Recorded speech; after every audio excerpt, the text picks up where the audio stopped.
না না না, আমার বউয়ের উপরে এত বড় অন্যায় আমি সহ্য করবো না। বড়া ঘরের ভিতর ঢুকে আমার বউয়ের ক্ষতি করে দিয়ে যাবে, এ আমি মেনে নেবো না। আর তোমার বউয়ের যখন এত বড় ক্ষতি করলো তখন তুমি কোথায় ছিলে? লেওড়া আমি তো ঘুমাচ্ছিলাম, আমি কি করে জানবো ঘরে ঢুকে পকপক করে যাবে? বোধহয় বালচা ক্লাবের পল্টু যদি আমি বাল না ছেড়ে ফেলেছি তাহলে আমার নাম বান্টু না। আহা বান্টু, তুমি একটু শান্ত হও। তুমি নিজের চোখে দেখেছো তো এটা পল্টুরই কাজ? হ্যাঁ লাউড়া, আমি নিজের চোখে দেখেছি আমার বউয়ের পাশে শুয়ে রয়েছে। চোরের বাচ্চাটা গাঁজা খেয়ে আমার ঘরে ঢুকে বউয়ের পুঙা মেরে দিয়ে গেছে, আমি লাউড়া ওকে ছাড়বো না। এ কি দাদা, এখানে কি হয়েছে?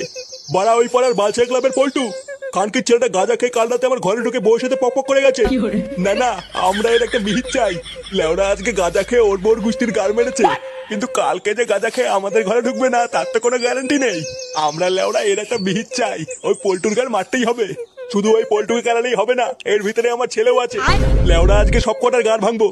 চলো ভাই সব, আজ ওই বালচা ক্লাবে আগুন ধরিয়ে গাড় মেরে দেবো। হ্যাঁ হ্যাঁ, চলো চলো।